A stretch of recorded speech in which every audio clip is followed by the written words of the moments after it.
DND number 11, Circle of Life in Jesus' Name, Part 3, Chapter 23. It is November 13th, 8 p.m. Wednesday evening, the South Keno Estate, Crystal Cove, California. Well, it's not as much about remembering formulas, babe, as understanding concepts. I think we might need to go back to some algebra and trig. Jordan sighed in frustration. My brain doesn't work. I feel like you're speaking to me in Japanese. Young Eric nodded. Okay, we'll work it out. He thought a moment.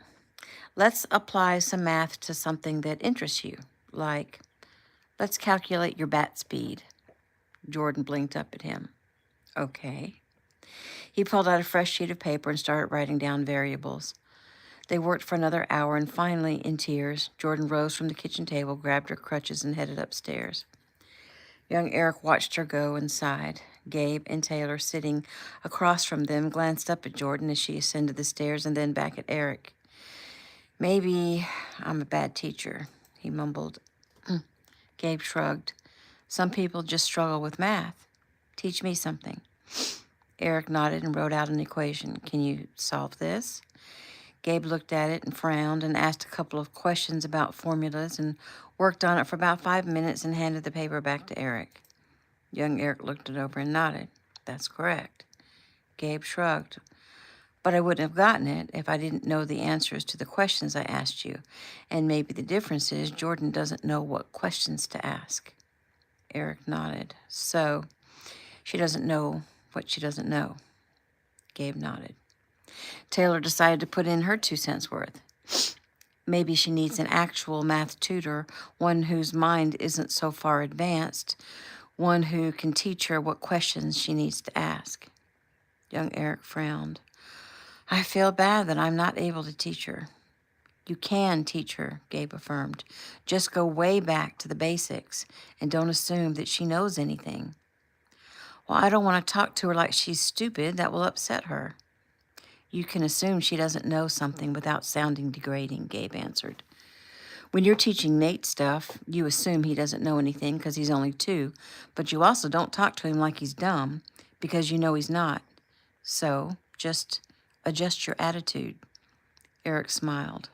Gabe, my brother, how did you get to be so smart? Oh, I'm not really. Well, I'm like people smart. Eric rose. I guess I'll go up and see if she's even speaking to me. Yeah, good luck. Eric trotted up the stairs and went to Jordan's room and knocked on her door. When she didn't answer, he opened the door and peeked in. She was standing by the window, looking out over the front lawn. He came up behind her and wrapped his arms around her waist and nibbled on her neck. And she sighed. Don't be upset and don't stress. You'll get it.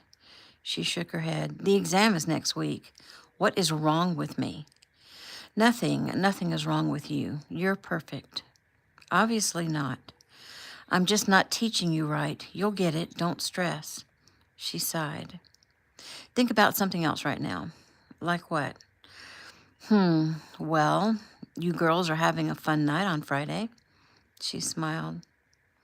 I'm so happy for Desi. Her life has turned around so quickly, from being hungry and homeless to having a beautiful wedding, a nice home to move into, having her family back.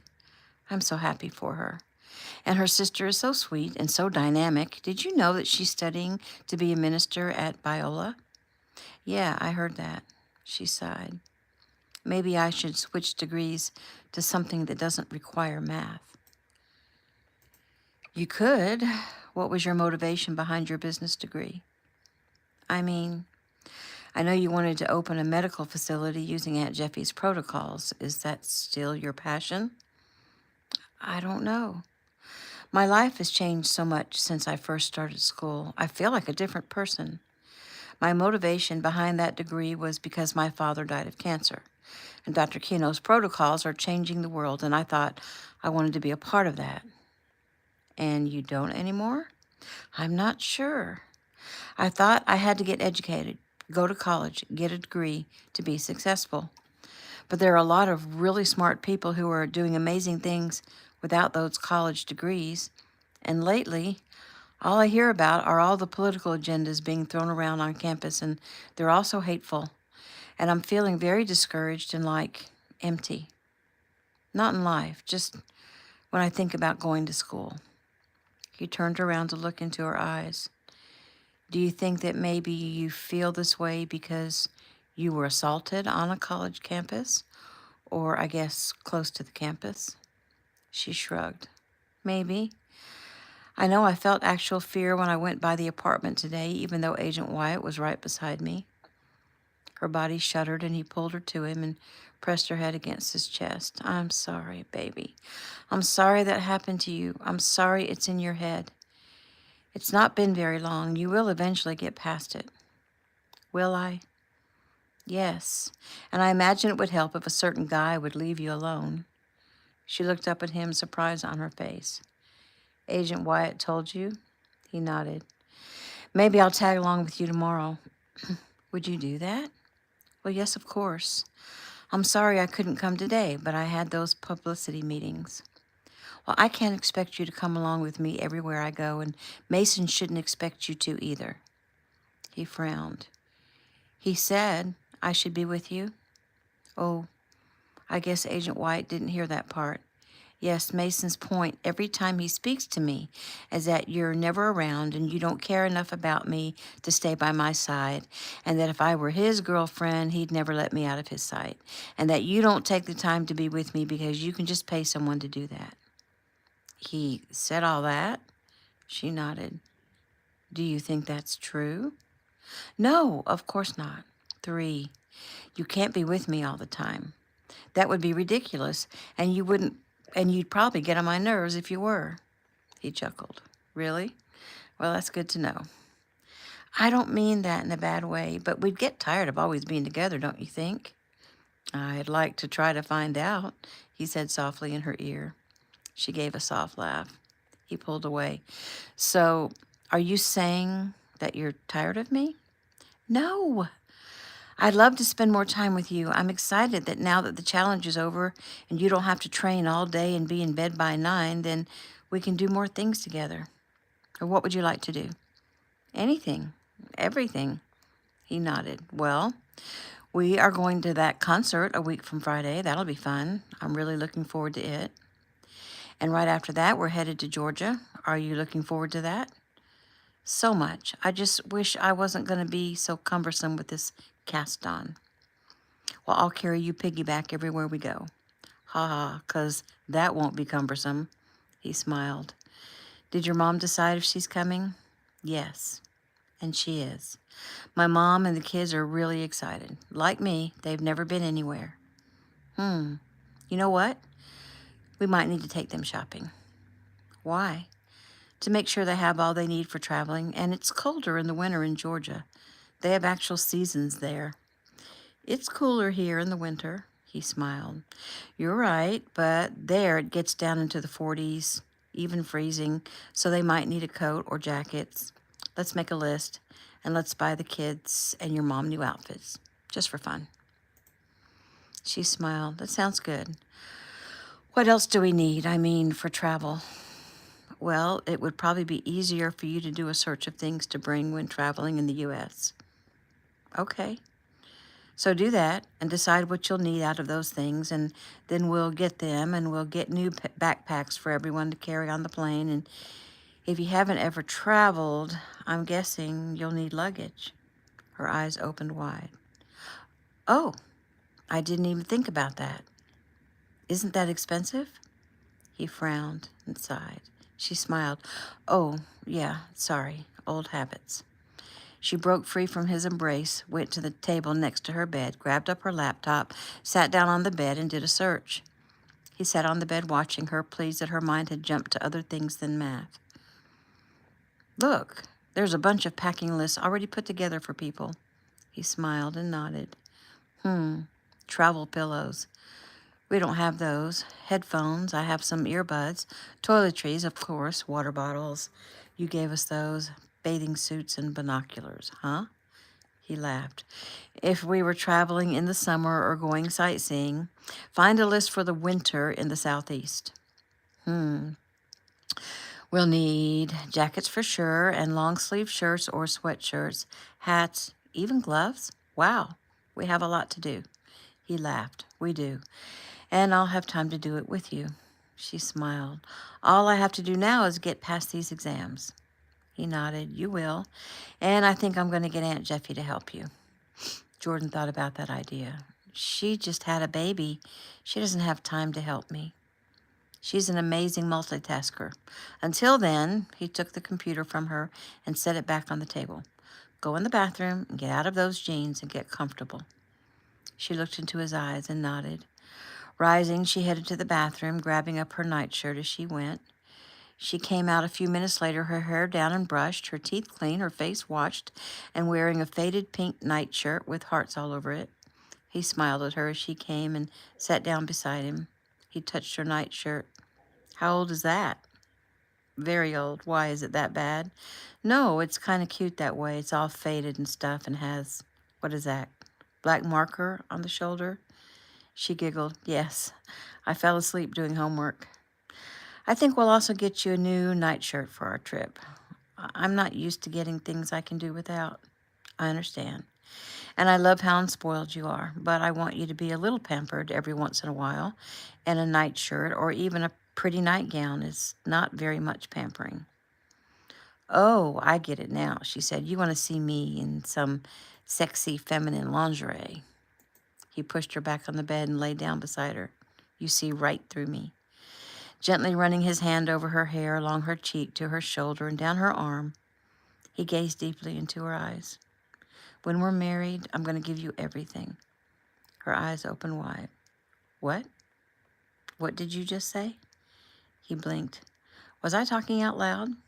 Yes, you were. He smiled. Well, don't act so surprised. I've hinted many times that my heart is headed in that direction. She sighed a deep sigh. Well, then, what are you waiting for? She asked the question with her eyebrows raised, as if on a dare. And he grinned. First and foremost, I'm waiting to make sure I don't receive a negative answer. And then I'm waiting to make sure I have all my ducks in a row. Do you think we're a little young? I did think that until I spoke to my father about that very thing. You did? Yes, and I was surprised that he told me what he did. What did he say? He sighed. Well, it's kind of a long explanation. Tell me and try to sum up. He chuckled. Okay, let's see. Dad talked about history, about how people used to marry very young, but that was more because life expectancy was much lower, plus a myriad of other reasons. Things changed over the centuries, yada, yada, yada. And then in the 50s, after World War II, people started getting married right after high school. And since women had joined the workforce because of the war, a lot of women put their husbands through college, which led to a whole thing about divorce and alimony. He paused and ran a finger over her cheek. And then the divorce rate began to rise considerably, and people began to think it was best to wait until they were older and more mature instead of jumping right into marriage. And then there was the sexual revolution, and people began to think that you should just love and have sex with anyone you please. Of course, that was a great victory for Satan. Ignoring God and the rules he set forth for our good, and that deviant indulging of one's passions lifestyle led to an explosion of unwanted pregnancies and the invention of the pill, and then the legalization of abortion. The dark forces were hard at work and gaining ground. People didn't realize that the solution to those problems was God, not birth control, and certainly not the killing of babies. A lot of that was because they wanted to do what they wanted to do without being made to feel guilty or responsible for their own actions. The dream for a lot of kids, especially here in America, the land of plenty, what my dad calls Babylon, was to go out and live the life, like the guys on the TV show Friends. Go get an apartment, live with a bunch of friends, hook up, have fun. Wait to get married until after 30, or maybe you don't even get married at all. The feminist thought process gained ground, which has progressed to women don't need men, men are toxic. But I digress. Back to us being so young. My father knew he loved my mother at age 21. My mom says She thinks she may have loved my dad too, but she was swayed by the other way of thinking. She thought she needed to date around, gain experience, meet as many guys as possible, go to parties, have fun. My father was 30 years old when he finally convinced her that they were supposed to be together. There was a lot more to it, but bottom line, they regret the wasted years of not being together.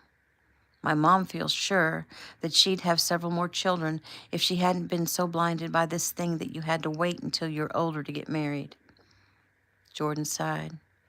Yeah, but I mean, don't people who marry young get divorced because they were just too immature to marry? Well, yes, that was happening. But the reason is wrong. It wasn't because of immaturity. It was because they hadn't been taught how to have a good marriage. They didn't know what to look for in a spouse. They sought out someone attractive, someone they had chemistry with, but not the things that last. Like a man who can lead, who is not afraid of hard work, and who can protect and take care of his family.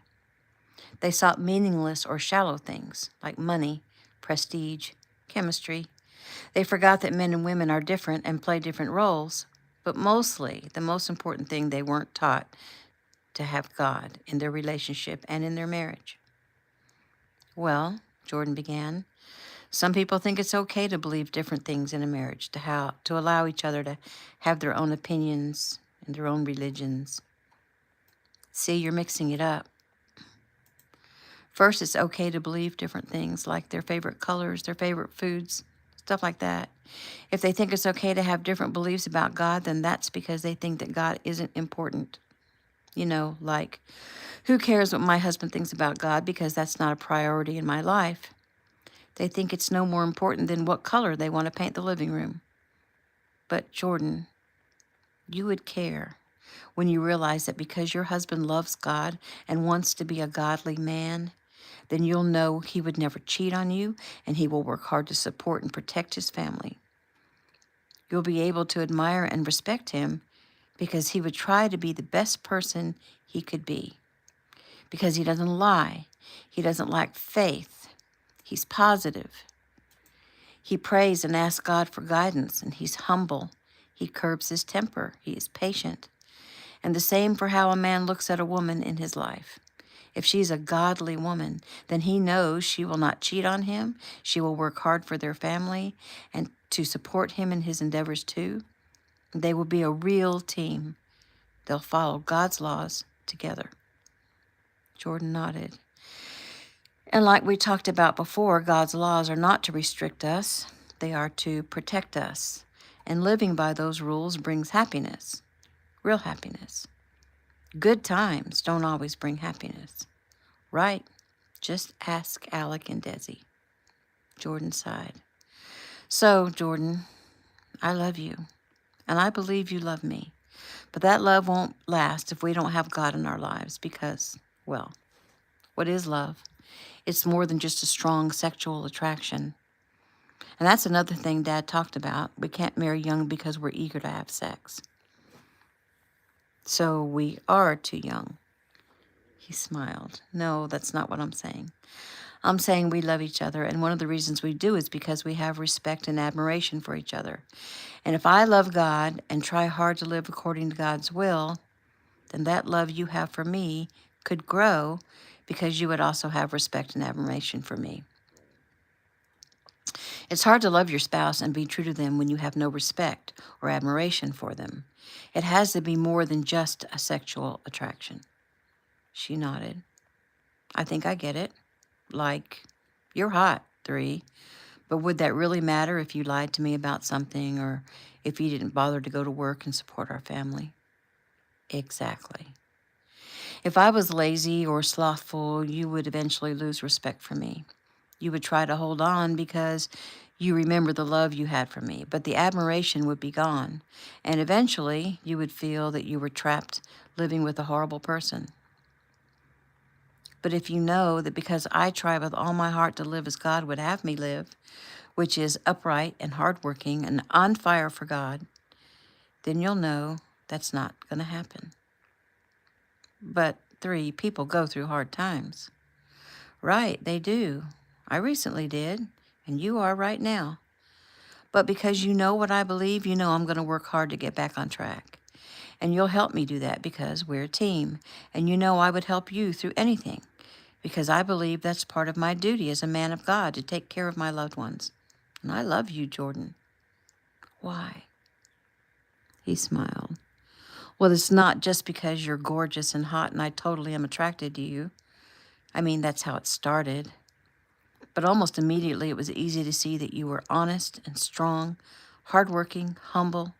Your thought processes are logical. Except where math is concerned. He laughed. Well, the light is going to go on. You just need a better teacher. Back to what I was saying. You're courageous. You're kind. You're a loyal friend. You love your mother and your siblings, and you're smart, intelligent, and I'm drawn to your light, and that light comes from God. I saw your light immediately, Jordan. I love you so much. And that night, when you went searching for God and we prayed on the beach together, I knew for sure that you and I were meant to be. She smiled and snuggled up close to his chest, and he hugged her to him for several minutes. Finally, she looked up at his face and touched his chin, feeling the slight stubble from a day's growth of beard. I love you, 3. I thank God that he brought you to me. You're such a good guy, a good man, and I'm lucky to have you. He stroked a finger down her cheek, raised her chin, and kissed her, and when he pulled away, he was breathing hard. I need to go to my room before I lose control. Oh, 3, will you hold me just a little longer? He sighed and closed his eyes. He drew a deep breath, blew it out, and finally nodded. Okay, just a little longer.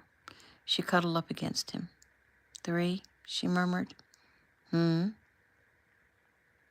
You'll get a positive answer. He smiled. New scene. It's November 15th, 8 a.m., Friday morning, Keno Estate, Crystal Cove, California.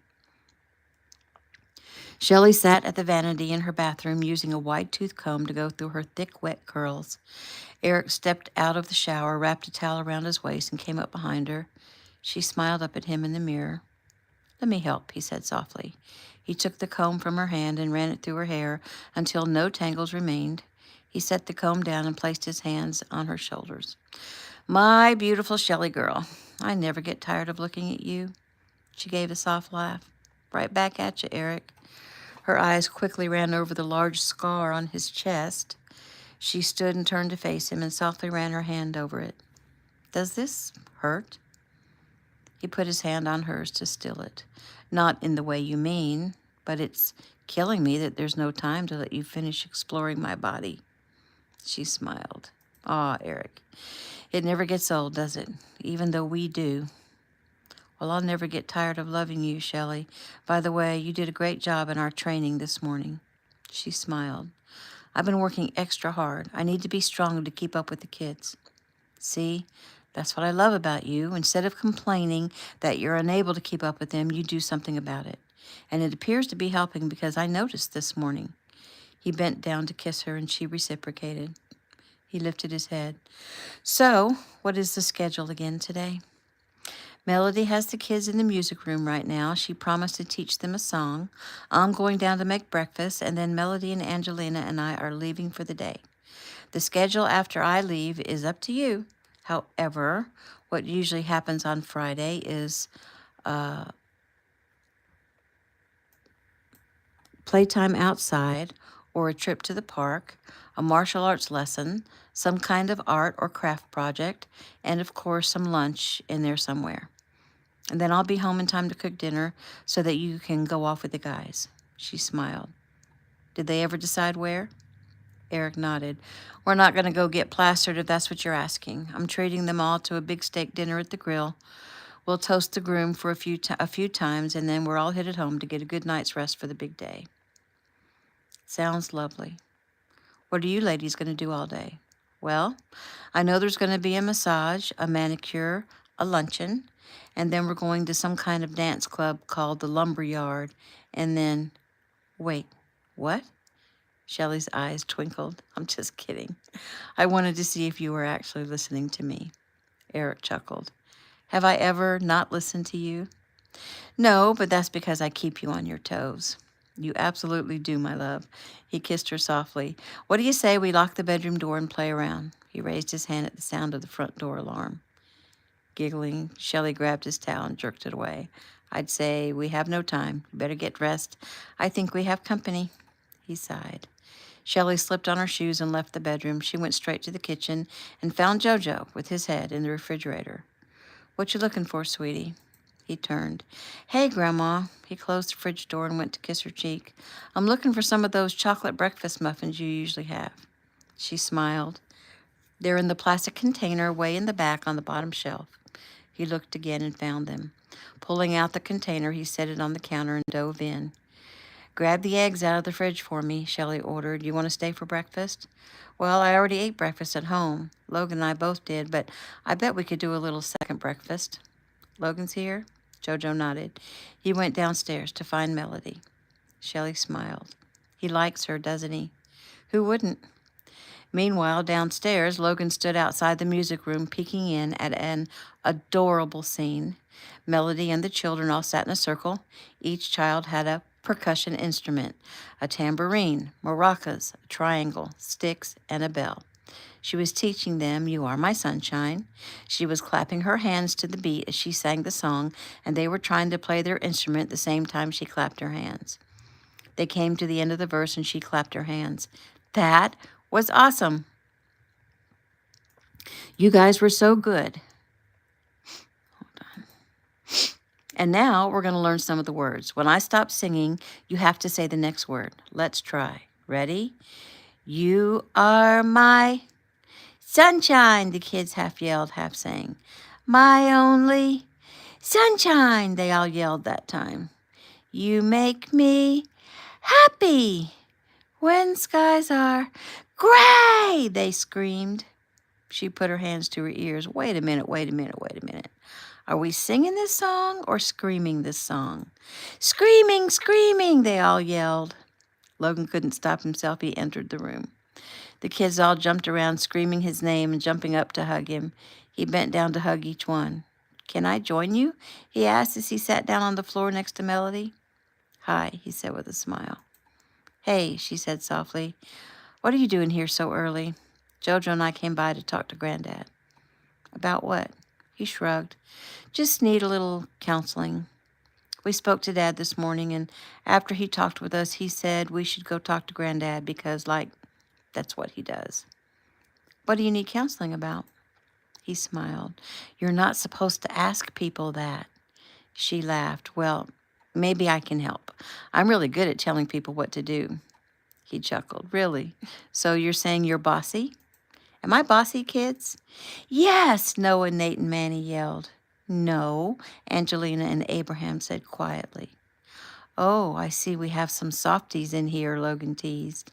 I'm not soft, Angelina protested. Yes, you are, Nate argued. Logan grimaced. He'd messed up. It's okay to be kind, Angelina, he said, making all of the kids go quiet. You weren't really being soft, just kind. I was just teasing about being soft, although being soft is okay sometimes, like Melody or your mom. Sometimes they are very bossy, and sometimes they are very kind and loving and soft, right? The kids all nodded. He looked at Melody, who was grinning at him, her eyebrows raised. Phew, he said, making her giggle. Crisis averted. So, she began, I was just teaching these rugrats a song. I heard. Let's sing it together, you and I, like we did the other day, so that they can see that it's a really pretty song, and it sounds much better when they're not screaming at the top of their lungs. Melody nodded. Okay. What note do you want me to start on? Well, let's put it in the key of C major. He hummed the note for her. Melody hummed and matched it, and he nodded at her. They sang the song together, Melody on the melody and Logan on the harmony, and it was even more beautiful than the last time because they were in a little bit higher key. The children were quiet. The people outside the room were blown away. Oh my goodness, Logan, Melody, you just brought tears to my eyes, Shelley said as she poked her head in the room. Logan grinned. Melody looked up with a smile. It's Logan that makes it so pretty. You sing well too, Jojo put in. It was really lovely, Eric said. What are you all doing down here? Logan asked. I sent Jojo down to get you for breakfast, and he came back up and told your grandfather and I that we had to come down and hear something special. And he was right. And now you have to do it one more time and let me get it on video, Shelley said. Melody shook her head. Come on, Logan encouraged. When God gives you a gift, you don't hide it, you share it. I don't have a gift, you do. You have a very sweet voice, Shelley argued. Please sing it one more time for me. I agree, Melody, your voice has a very sweet and pleasing sound to it, Logan argued. Please sing with me. She looked up into his blue eyes, and he smiled at her so sweetly. How could she turn that down? Melody sighed and did as requested. Shelley made a video, and when it was done, they all headed up to breakfast. Logan and Jojo were last, and Jojo put his hand on Logan's shoulder. She's special, Jojo said quietly. Logan nodded. I agree. And gorgeous. I agree. I think I'll ask her out, Jojo said. Logan stopped and stared at his brother, and Jojo chuckled. I'm just kidding, bro. New scene. It's November 15th, 11 a.m., Friday. Belisa Organics Salon, Beverly Hills, California.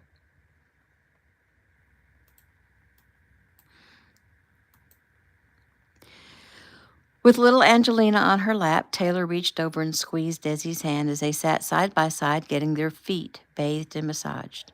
Are you excited, Des? Desi nodded with a smile. I'm excited and nervous. Taylor thought about that. She wondered why Desi would be nervous about marrying the guy she was pretty much already living with. They had already done the deed, she thought, and the wedding plans were all taken care of. Why do you look so puzzled? Desi asked. Taylor smiled. Oh, sorry for being so obvious.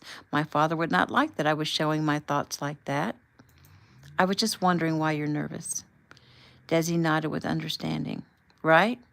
I mean, the whole thing is being handled by professionals and it's all paid for. And the dress I'm wearing is beautiful and you almost can't tell that I'm 6.5 months preggo. I've reunited with my family. She paused and smiled at her sister Charity on the other side of her, who was listening to the conversation. We have a house to go to that's really nice. I'm healthy.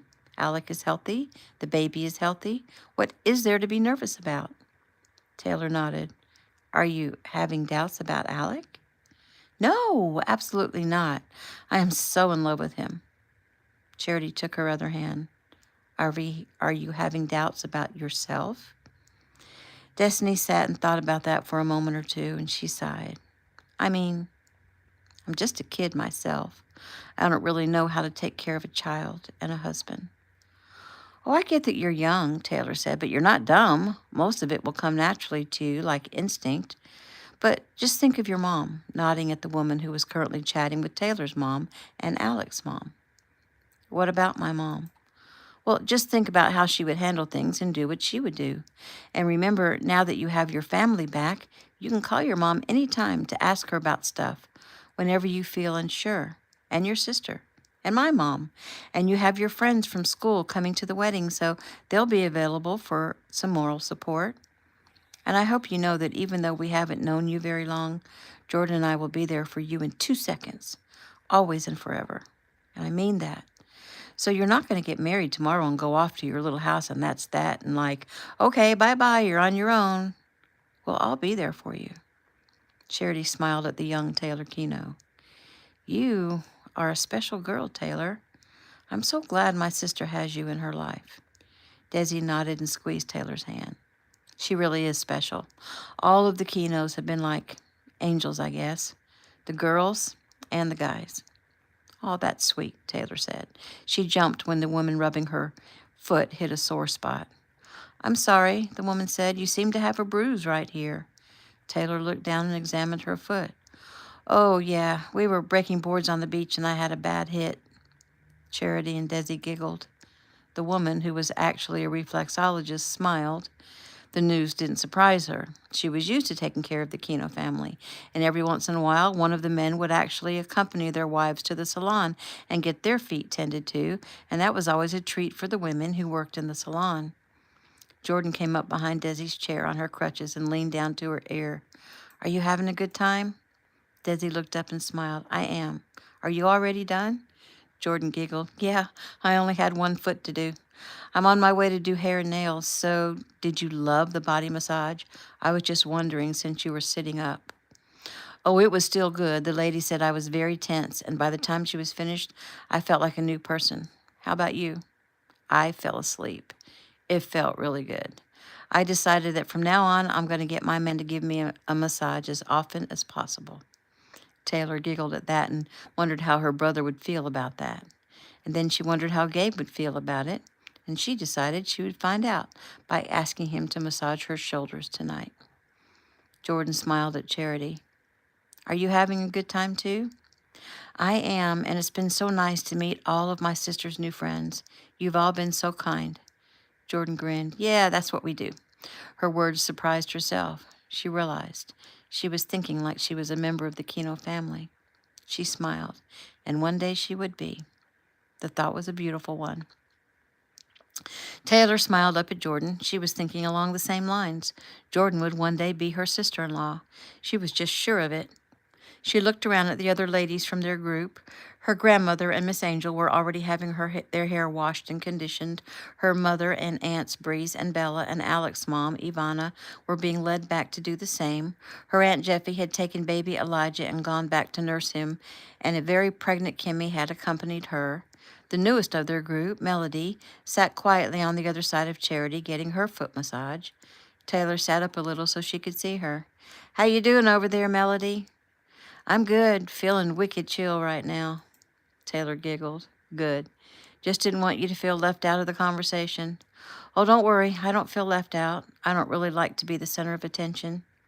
She don't flex, Jordan added with a laugh. They all laughed. Jordan turned on her crutches. Well,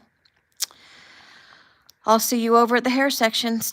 I gotta get off my feet. She ambled away. Isn't she the cutest? Charity said as Jordan moved away. She's the best. I love her so much, Taylor said, and my brother does too. What happened to her foot? Desi sighed. She was attacked over near UCLA by a serial rapist, and he beat her up really bad and twisted her leg until her foot broke. Oh, that was her? I heard about that.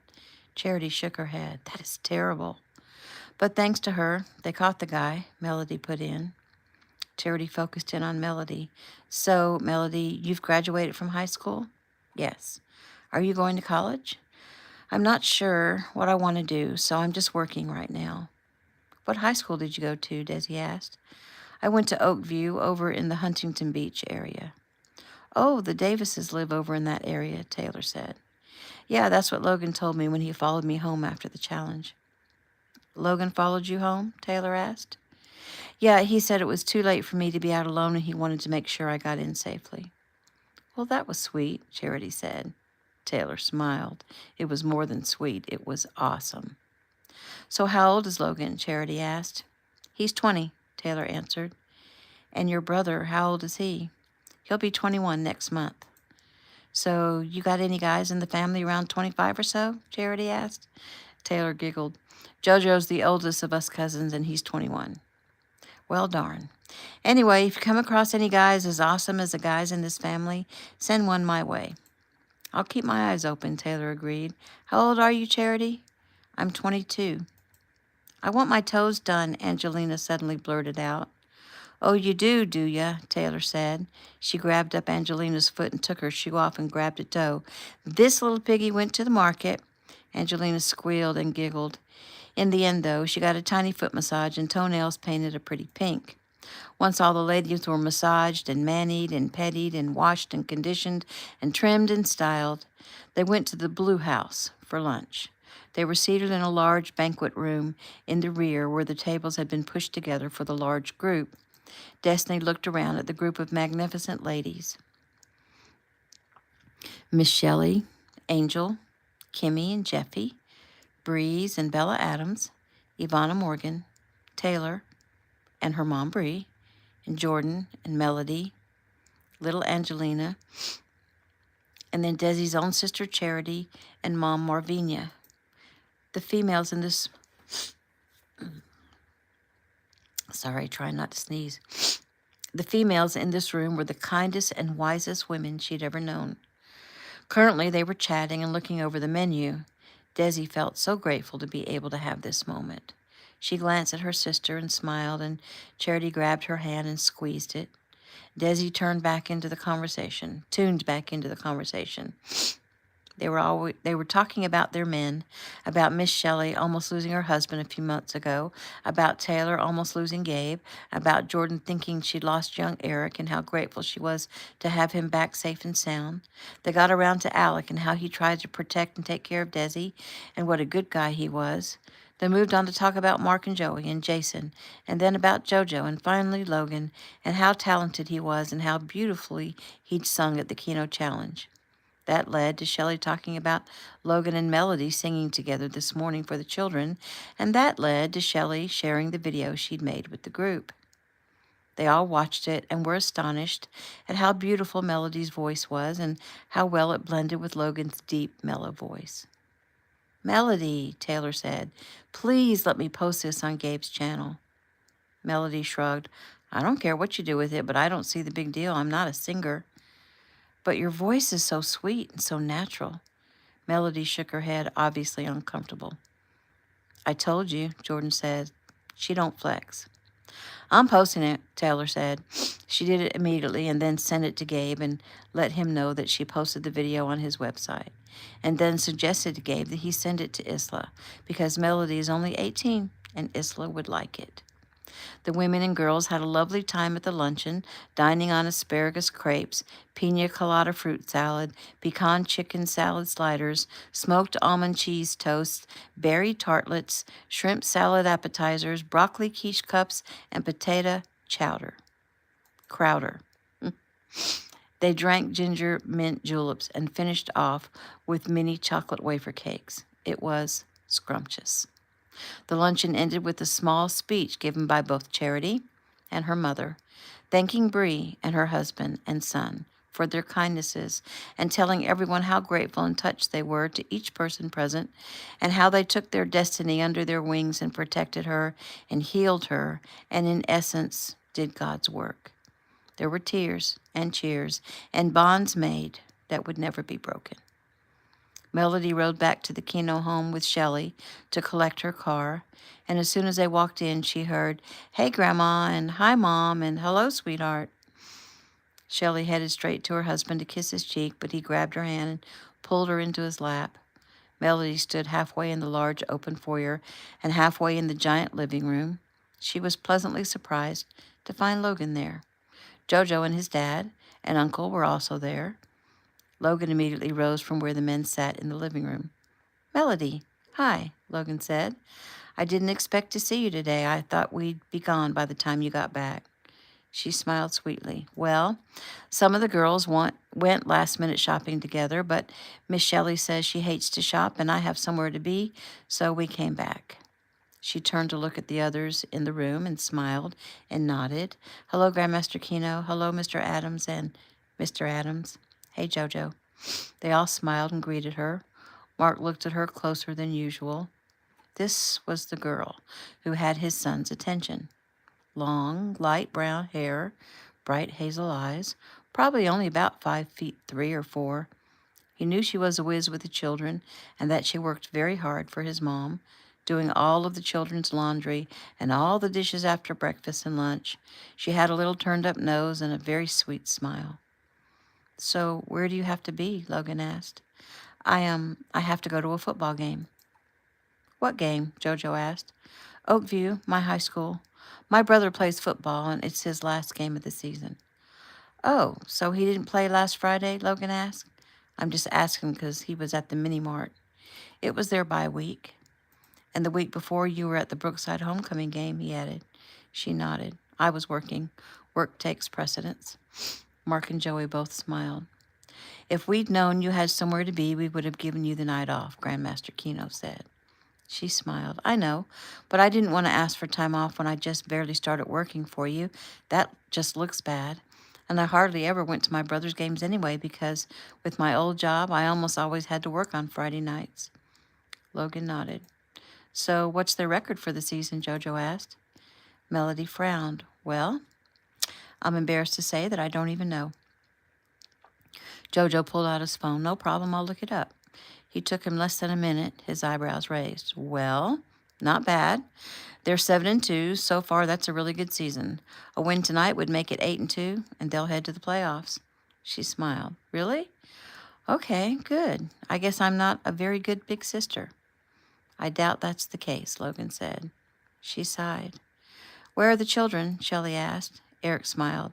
They are watching Finding Nemo up in our room in our bed. Shelley smiled. That sounds like fun, but why in our bed? Because they miss their mom and like to snuggle down in Mom's bed. She smiled. My sweet babies. She sighed. I'll get dinner started in a few minutes, but I want to go upstairs and see them. What time are you guys leaving? Eric glanced at his watch. In 30 minutes. That gives you time to go up and rest with the children if you're tired. I'll let you know when we're leaving. Shelley leaned close and kissed her husband's cheek. Thank you, Eric. I am tired. She rose off his lap and turned to Melody. It was so much fun today, Melody. I'm so glad you were able to come. Well, thank you for inviting me. My pleasure. Okay, guys, see you tomorrow. Bye, Mom, Mark and Joey said. Bye, Grandma, Logan and Jojo said. Shelley headed upstairs. Well, I guess I'll be going too, Melody added in quickly. Logan started toward the door. I'll see you to your car. She smiled. That's not necessary. He shrugged. Maybe not, but it's going to happen anyway. Jojo, Mark, Joey, and Eric Sr. watched them leave. So are those two a couple now? Joey asked. Jojo shook his head. Not yet, Uncle Joey, but Logan's working on it. She seems like a very sweet girl, Mark said. She is, Dad. She's just about perfect for Logan. It's almost like Grandma handpicked her just for him. It wouldn't surprise me if that's exactly what she did, Eric said. Mark and Joey chuckled. Jojo smiled. Well, if that's the case, I guess I need her to get to work on finding my girl. She can start interviewing for the position as soon as football season is over. More than likely, kiddo, you're headed for the draft, his father reminded him. Jojo sighed. Mark raised his eyebrows and glanced at Eric. That was a strange response, and he wondered what was going on in Jojo's mind. Well, come on, boys, Eric Sr. began. We have 30 minutes. Let's throw some dinner together for Shelley and the kids. Shelley seems more tired than usual. Outside, Logan opened Melody's car door and held it for her. He smiled. Well, I'll see you in the morning. I'm looking forward to it, she replied. I'm sorry if it's so early, but I'm sorry that it's so early. But I have to get the sound system set up. No problem. I'm used to getting up early. I'll be ready. He closed her door and backed away. Drive safe, he said loudly. She waved and pulled away. He watched her circle around and head down the drive. He was very much looking forward to spending the entire day with her tomorrow. And that is the end of chapter 23. What an awesome chapter. I forgot how good it was.